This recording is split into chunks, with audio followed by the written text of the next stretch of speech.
Hello everyone, thanks for tuning in to today's second video, doing USA forecast, today's second video. So as always, on a Wednesday, having a look at the weather, next 10 to 14 days in the United States. I should go on that view very shortly, just say that the first video released today was the sneak peek for summer 2021. So summer updates will be starting at the weekend. So that's the first video released today, and we're going to have a 10 to 14 day for you later on this afternoon.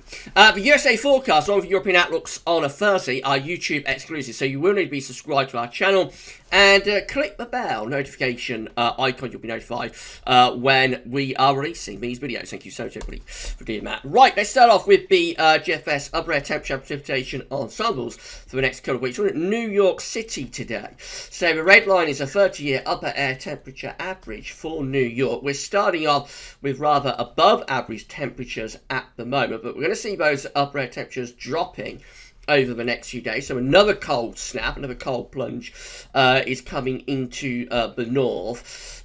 Only for a few days, but it will get quite cold again, and there is a risk of, quite significantly low temperatures with that.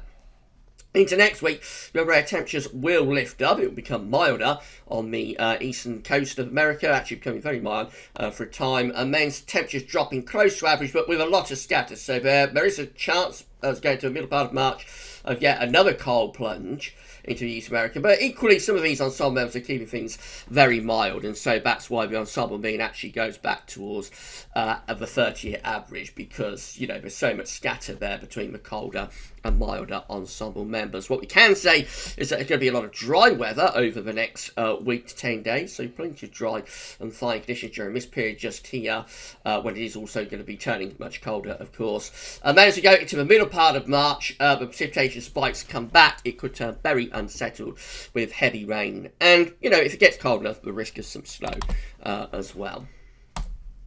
Temperature anomalies for the United States from the 30th of March. It's going to be cold on average on this eastern side and cold on average on the western side as well. In between, through like the Midwest and into the plains, it's going to be milder than average. And the precipitation anomaly from the 3rd through to the 11th of March is going to be drier than average in many of the southern and eastern states. It does look a little bit more unsettled out to the north and the northwest, but it does vary from area to area. Right, this is how the latest GFS midnight run is looking, beginning to start pushing cold air back in from the north into the far northeast. However, most parts of America are actually pretty mild today. The upper air temperature show that the majority of the states looking quite mild, but we have got some cold air just lurking up to the northeast. Now, over the next couple of days, we're going to see these cold northerly winds pushing down from Canada into the east and the northeast of America too.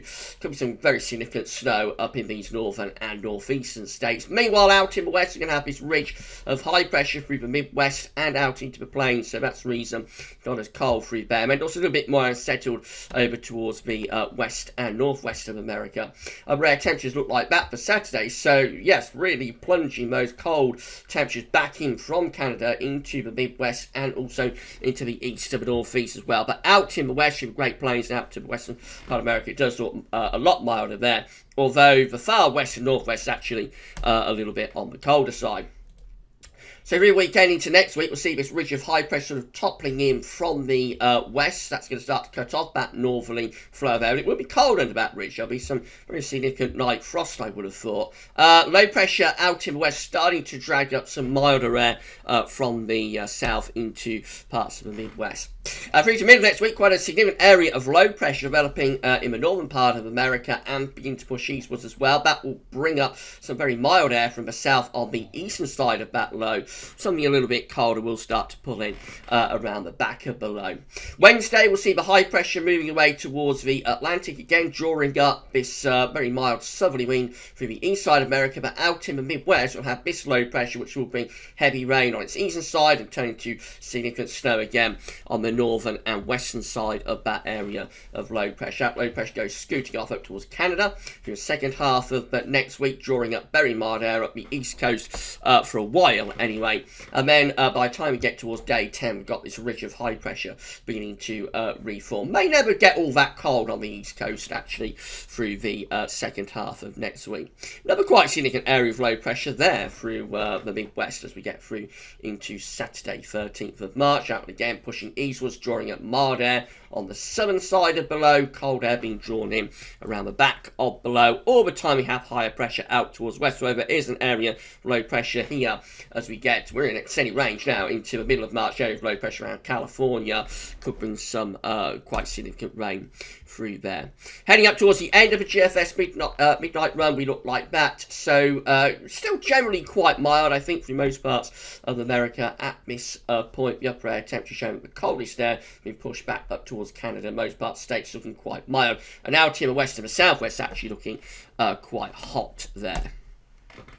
This is how the ECM midnight run is looking. All very similar. Cold air just lurking to our north on Thursday as we go through to Friday and Saturday. That cold air begins to push down from Canada through these eastern and northeast states. Got the ridge here through like the through the central part of America, through the Midwest and back towards the plains as well. Upper air temperature show the coldest air digging down from Canada again into these far northern northeastern states. Could bring some significant snow with it. At the same time, though, really warm air plunging or pushing up the western side of America. Heading into next week, the ridge topples in from west. That will cut off the cold northerly winds from Canada. And a major area of low pressure developing here through the Great Plains in towards the Midwest. Through the middle of next week will bring heavy rain, but a very mild southerly wind on the eastern side, and much colder air from the north, and some snow on the northern and western side of the area of low pressure. As the upper air temperatures as we move up towards day 10, again looking pretty mild through much of the Midwest and the east, but it is getting colder on the northern and western side of that low. And then we get through to day 10, which is the 13th of March, and again, still drawing up quite mild air on the eastern side of America, will be somewhat colder out to the northwest. Right, so this is how the CFSV2 is looking. So all rather changeable, but nothing overly dramatic, except in the next few days, this cold northerly plunge into the northeast of America, really. Right, so this is how the CFS is looking for the next 4 weeks. These are 500 millibar heights, breaking down into week periods. The first week period takes from the 2nd to the 8th of March. The coming week have this trough low pressure in the east that will draw down this cold northerly blast into the east and northeast. A ridge through the Midwest and the Great Plains will draw up milder southerly winds, and then another trough out towards the northwest, bringing colder air in towards northwestern parts of America. So very much a trough ridge type pattern. Week 2 will be the 9th through to the 15th of March. By then we've got the ridge through the Midwest and into the east. Again, that will draw up pretty mild air through the Midwest and into the east.